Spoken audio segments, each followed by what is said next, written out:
My name is Michael Grant, and I wanted to take a few minutes here to share some of my memories of Mike Williams with you. Mike and I met back in the fall of 1986 when we were both elected to the freshman year student council at Manual High School. Being freshmen, there wasn't really much for us to do on student council, and it was a class.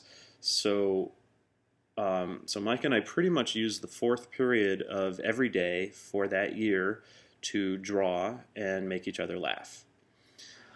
I mostly drew houses, but Mike could draw absolutely anything, and I would challenge him to come up with the weirdest thing I could think of to draw, and he would do it, and he would take it even further and add his own hilarious weirdness to it. And it was amazing. And right off the bat, I knew that this kid was talented and funny and that we were going to be great friends. One of the things that really struck me about Mike, even back then, was just how physical he was. He wasn't tall, but he was one of the strongest people I knew. He was always playing soccer or frisbee.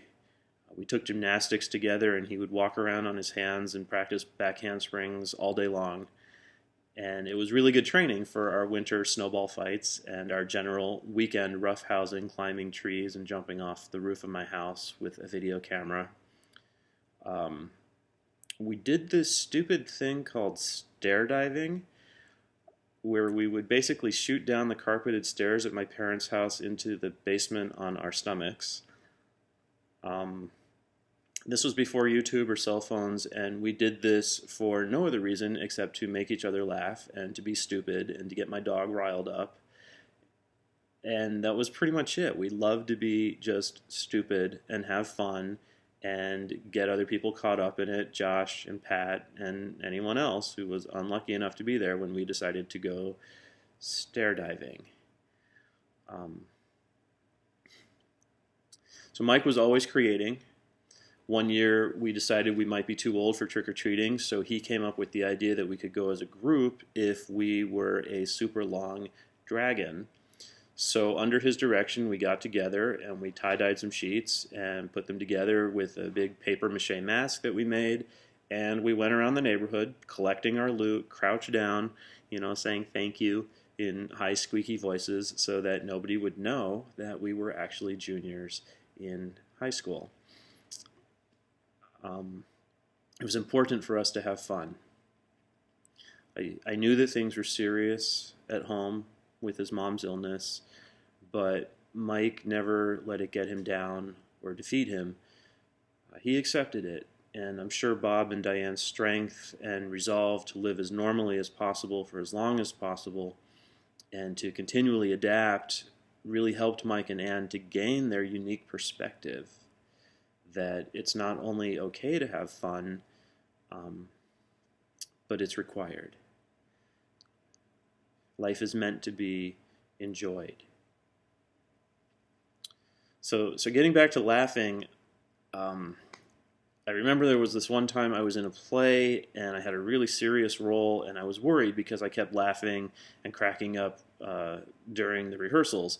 So Mike said he was coming to opening night, and I asked him to sit in the back so that I wouldn't have to see him and I wouldn't start laughing.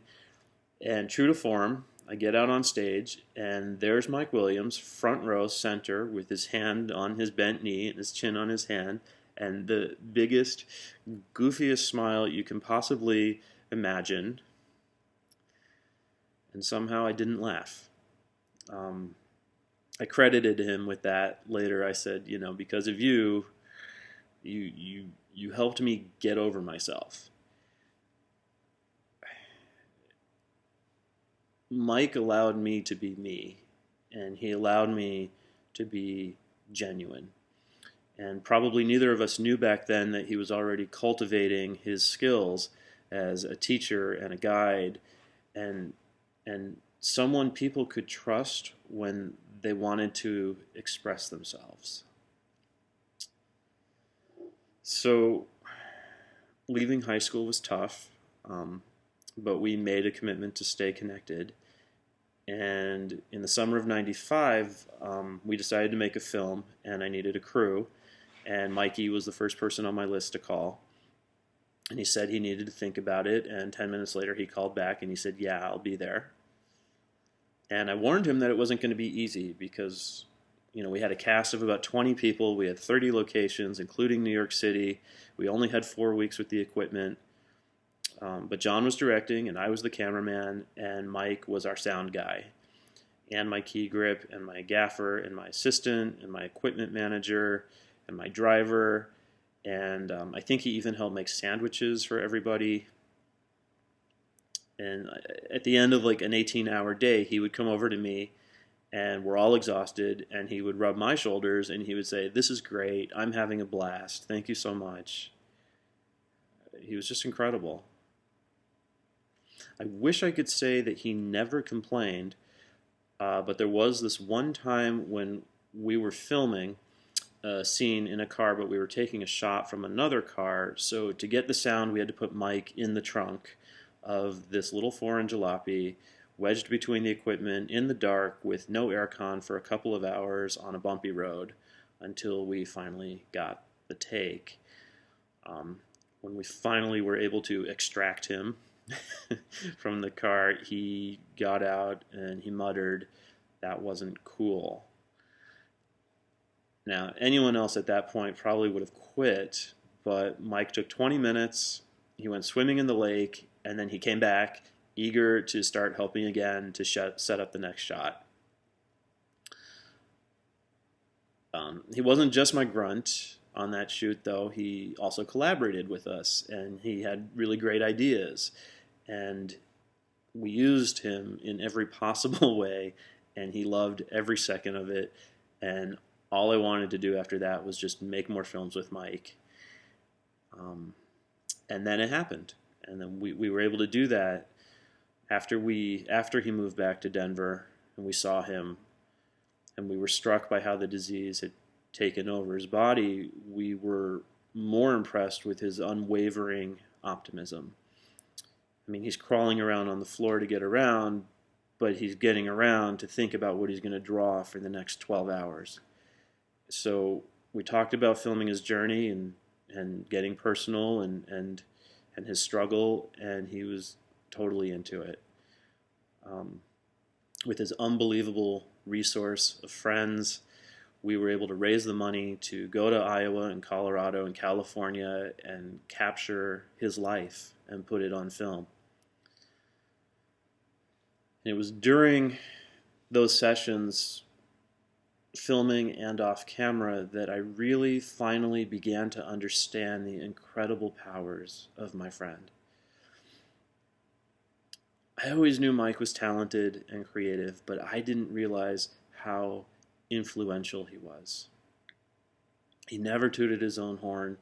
The only time he ever said anything negative was when he was mad at Disney because they were mad about what he emphasized in the caricatures that he would draw of people. But I bet they were brilliant, and I want every copy. But he never complained about anything. And I learned in making the film about him just his scope, his reach, just how many friends he actually had, and how the students and the faculty and everybody looked up to him, and what a force for good he was in the community that he helped create and shape and build. In high school, I never really knew how driven he was to succeed, and I'm not sure he realized it either, but I don't think he really knew how much he was going to be able to do in his life beyond the tip of his pen. But it was just a pleasure. It was just a pleasure to witness. He wanted to have a studio. He wanted to make films. He wanted to have influence, and he did. I didn't appreciate that Mike was a visionary, not only with his art, but also in the way that he saw his own life. The way he saw his future as disease-free and then proceeded to build from there. He lived for his art. He lived for his friends. He had this this gift and this wonderful and amazing ability, and he had the humor and the pathos, and he had the ability to express all of it. He was just a wonder.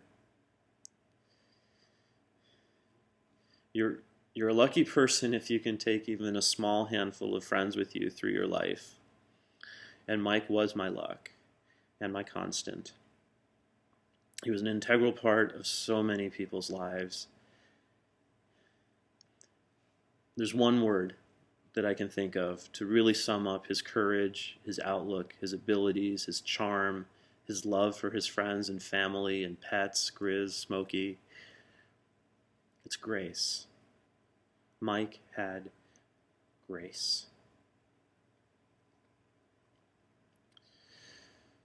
So at the end of May in 1990, 26 years ago, Mike took the entire back page of my senior yearbook for himself, and he did drawings of us, stair diving and building houses and drawing and having fun.